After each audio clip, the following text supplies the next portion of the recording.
I now submit for the approval of the 11 p.m. Society, because midnight is too late! The tale of the... Wait, are you just gonna launch into a spooky tale? Because you need a transition first, and you just sat down and didn't say hello to anybody. All right, you said you had a bunch of free VCRs out here for us, and I thought you may have been confused and meant to say DVD players, or maybe you just didn't understand what you had, and I was coming to take that from you. So pretty much, where's my shit? Can I please just do the sand thing? Hey, you guys want to see a picture of a real ghost? Can I please just tell the story? All right, I didn't pretend to have been in Vietnam at multiple bars across the country to be treated like this.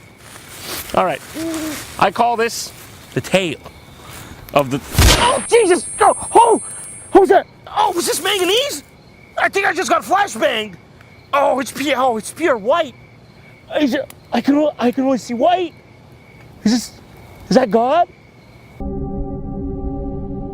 Oh, hey, it's wearing off. Guys, I'm not blind anymore.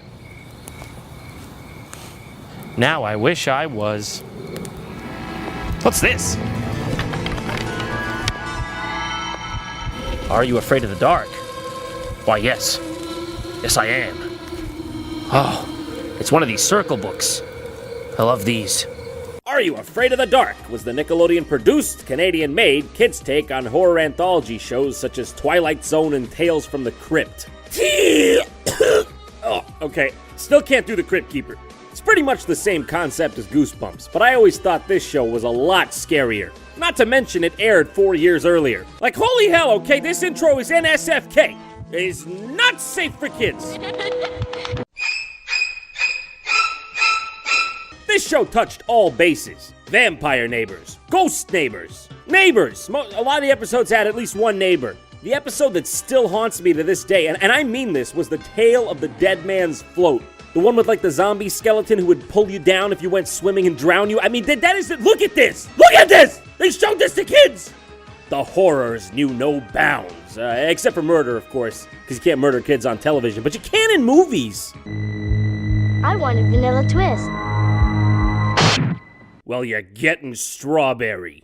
With 7 seasons of this show, there's a lot of episodes to choose from. But tonight, we're gonna start where it all began. Every episode starts with the Midnight Society, a group of kids from different schools with different friends, but the same Canadian wardrobe team. What a weird coincidence, eh? You're here to be considered as a new member of the Midnight Society. And you're wearing a denim vest and jeans, so honestly, you got a pretty good chance here. Submitted for the approval of the Midnight Society. I call this story The Tale of the Phantom Cab. Here we meet our heroes, Denny and Buzz, your typical 2 stereotypical kids who find themselves lost in the woods. Speaking of names, look at these credits. It reeks of Canada. Jean-Marie Comieux, real Praux? Oh, thank God we got the real one, you know what I'm saying? Hey, yeah, I see you fake Praux. You get out of here. I did trust you, and you got us lost, cheeseball. Hey, watch the language. This is a kid's show. Great lame wad. Now we're lost and we can't read the map. You are such a loser. Damn, I never been burned that bad before by a piece of wood. Look, there's the ridge we came up on. I have a sneaking suspicion this is the first time anyone in Canada ever tried acting. Also, is it just me, or are all these kids' lines ADR'd by another, even worse actor? His dialogue barely matches up. Look, there's the ridge we came up on. We could circle back and take the red trail. I'm not sure what you're talking about. Whoa! Oh yeah, that is appropriate music.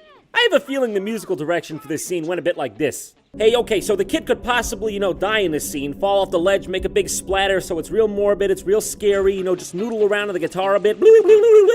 Yeah, don't worry about it. Here's a loony for your time, there's a toonie for your wife, a money's cartoon, a milk's in bags, screwed, I'm out of here! Hey, I saved the compass. I should have let you fall. I should have let you. What the fuck? I should pound you. But I won't, I guess. Look! Someone's coming! Oh no! Is that a haunted flashlight? Oh, turn off the brights. Who would just immediately shine their flashlight on someone's face as they met them? You're not a ranger, are you? Ranger? No, not me. I'm a serial killer. I'm Buzz, and this is Denny. And we're a little out of focus and not really sure where this episode is going, so if you could just, take us somewhere spooky. Tell you what, you follow me, and I'll lead you to someone who can help you. Perfect.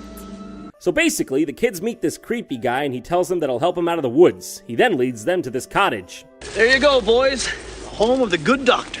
I believe that's the home of Bilbo Baggins, actually.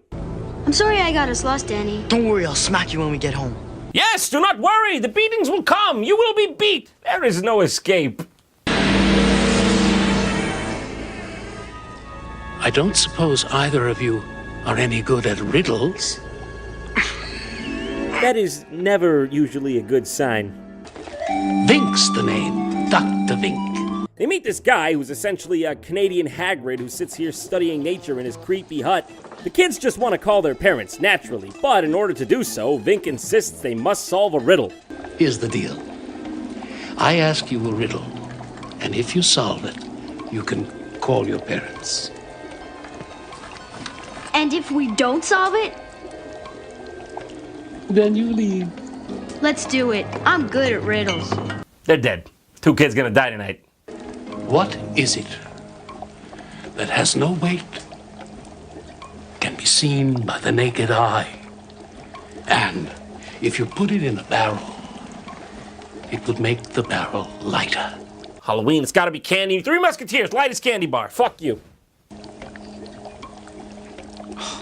I hate riddles. It's right up there with thinking for you, isn't it? Oh my god. Something's actually gonna happen in this episode? I don't know. Son of a bitch. So, after they fail, Dr. Vink gives them directions to the plot. A cab? In the woods? I don't know what you're up and not about. It's more believable than you're acting. Come on, Doc, just let us use the phone.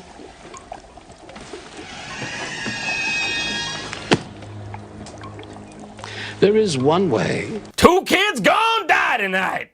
You can leave me a specimen. Doc, I'm not sure I can get behind this. Something like this.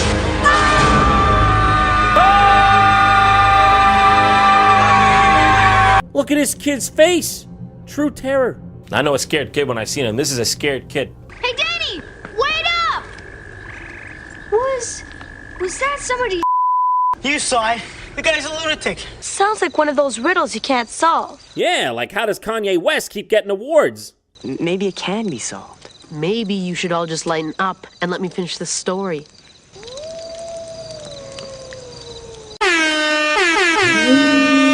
Thank you. So lo and behold, a taxi cab does show up, and who's driving it but Flynn, the serial killer from earlier. Except this time, he's dressed up to go to a midnight showing of Rocky Horror Picture Show. I give a ride to folks who can't answer Dr. Vink's riddles. Happened to me around 40 years ago. He took your. Ooh boy! I think it's one of his favorites. All right, man, no need to gloat. Jesus Christ. Didn't I tell you? Before the good doctor got his specimen, had myself a nasty little accident.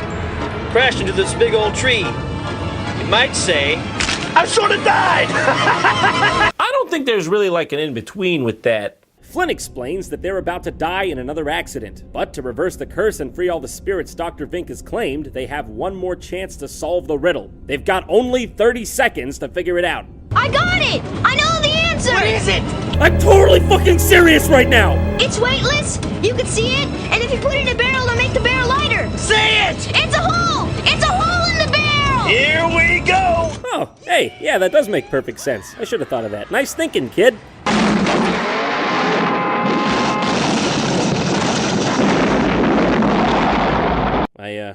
I guess hole was the wrong answer, huh?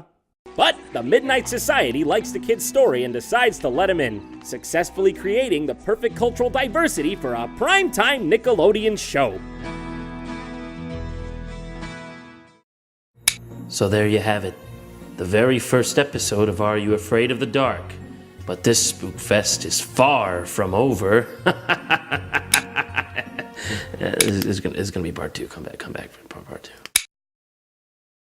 Thanks for being a part of this year's JonTron Halloween. If you hadn't heard, JonTron officially has a line of merch at theyeti.com. The limited edition Altered Beast shirt goes away November 10th, so get it while you can.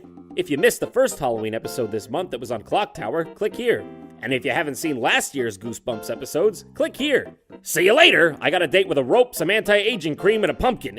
It's not what it sounds like, I swear.